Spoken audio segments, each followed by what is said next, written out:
Hi there, good morning, and welcome to the Trade Setup right here on BloombergQuint Live. I'm Niraj Shah.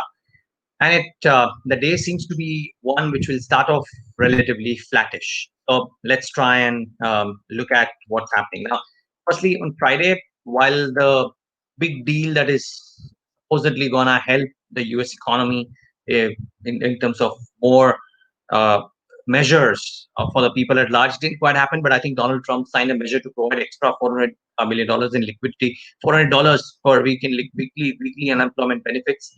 Now that happened on Saturday, of course, but parts of that kind of impacted the U.S. markets in Friday's session. So they were um, relatively quiet compared to the last few days.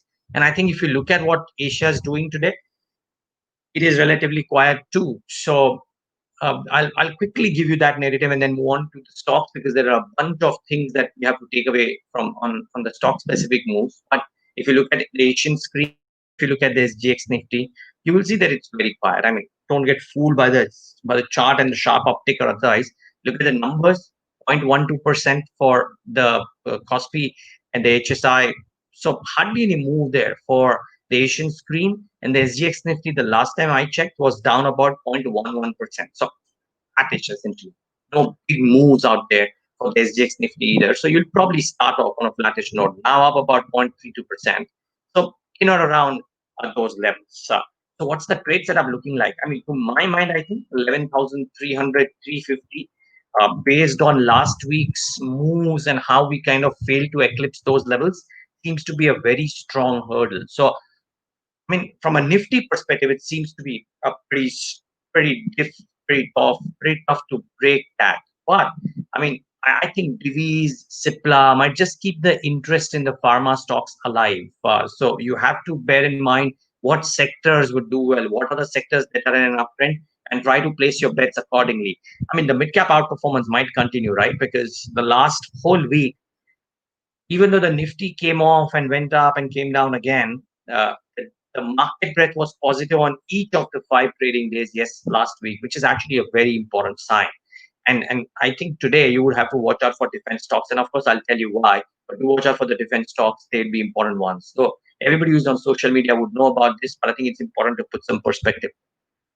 Earnings today, I think, in the sort of Power Grid, which is a Nifty name, yes, but Shree Cement and Titan are the 2 Nifty names that I would watch out for. And I would watch out for Interglobe Aviation for sure. What they have to say in terms of their commentary ahead would be very important. The quarter was a lost quarter, it's known. But remember, if companies come out with numbers better than estimates based on cost control, and Interglobe is a master of cost control, you might well have a bit of a surprise there too. So it's something that I would watch out for. And Titan, I mean, fabulous optics, and a lot of debate about gold inventory gains, whether they will be there or not be there. My guess is that it won't be so staggering, but you never know with Titan. So let's wait and watch what happens to those numbers. But the stocks that you should monitor today, there's a long list, and therefore I'll jump straight to those. Divi's Lab is the stock of the day to my mind, and probably to everybody's mind. And you would ask whether if these numbers are discounted already or not. Let's talk about that. But first, the numbers. Uh, the estimates were about 1,307 crores. They've done it 1,730, up about 48% revenue.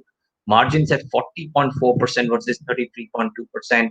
Net profit at 492 crores versus 272 crores. And the estimates were 314 crores. So they beat estimates by a huge margin.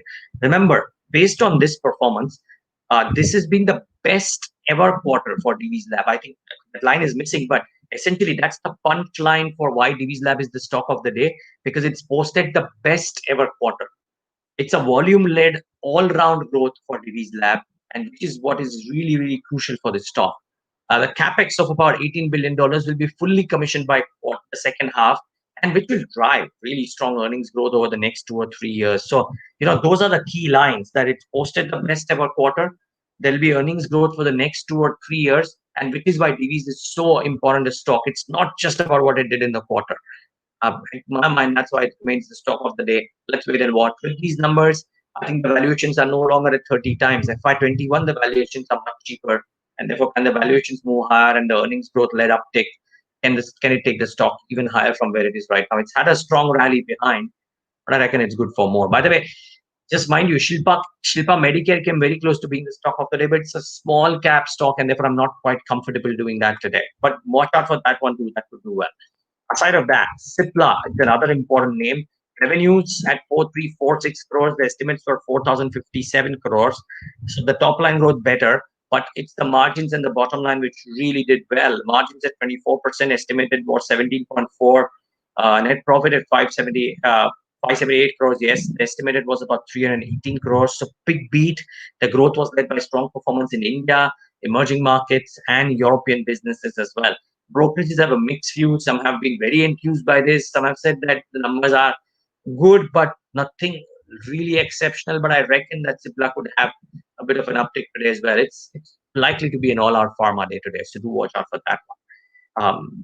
BATA was left a bit to be desired, really. Revenue is down about 84% at 135. There's an EBITDA loss versus an EBITDA gain, a net loss versus a net profit last time around. And the management has said that yes, there is a recovery, but it is patchy. I mean, it's a quality franchise, but there is a bit of a problem right now. So the question is, do you want to bet on a quality franchise which is saying that it has some issues, or do you want to bet on quality franchises which are saying that the things are actually looking better? I mean, Asian Paints did that, right? I'm not comparing apples to apples, I know, but I'm loosely looking at consumption at large and saying that if you want to bet on consumption, should it be BATA or should it be something else? That's the question you got to ask. I think Bata could have a bit of a downtick today. Let's wait and watch. Now, defense, and that's my pet peeve today because everybody will say that, oh, it's a sector for which there has been a separate budgetary estimate, and therefore this time it could be for real. Sure, it could be. But do you want to bet on companies? I mean, there are multiple names like there's BEL, there is HAL, there is Zentech, Titagarh Wagons will come into fray. At some point of time, Bharat Forge will come into fray because the Ministry of Defense is going to introduce import embargo on 101 items. The question is, do you want to bet on these stocks? Because you do not know whether the orders will come to these companies or not. Keep in mind, I mean, stocks like BEML and Zen Technologies came out with abysmal numbers as well, by the way, over the weekend. So you have to be very, very careful. Most of these stocks will see a bit of an uptick on open today. Please study before you go out and buy them. Some of these could well benefit, but you have no idea which one will benefit. In the past, companies like Solar Explosives, etc., which were touted to be big beneficiaries, eventually really came off. So be mindful of that. Some brokerages are saying BHEL is a stock to monitor as well. Just be careful. One thing that might aid the market today is the Bloomberg story, which quotes the Aramco CEO saying that they are still working on a deal to invest in Reliance Industries, and that might just keep Reliance as a stock in focus. This is a Bloomberg news story. Do watch out. This might have a bit of an impact. Last but not the least, something that you should watch out for during the day. I'm not asking, telling you what stood out for me, but what to watch. I'm keeping it at the end because it's important. The Supreme Court judgment on the AGR case would be very, very crucial for the first name, that is Vodafone, and the banking names, which is IndusInd Bank, RBL Bank, and Yes Bank.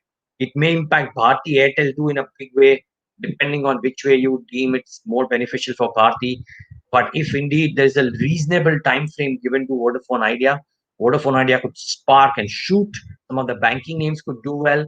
Bharti Airtel could probably do well either direction. But I think people will say that if the time frame is not favorable, then it is even more beneficial for Bharti. So there's a convoluted converse uh, measure suggested for Bharti too. But watch out for all of these. The verdict is likely to come out at 2 p.m. So you have to watch out for these names in the session. Lots of stocks today. Watch out for pharma, watch out for RIL, watch out for telecom. These are the three sectors in focus, and defense, of course. Have a profitable day ahead.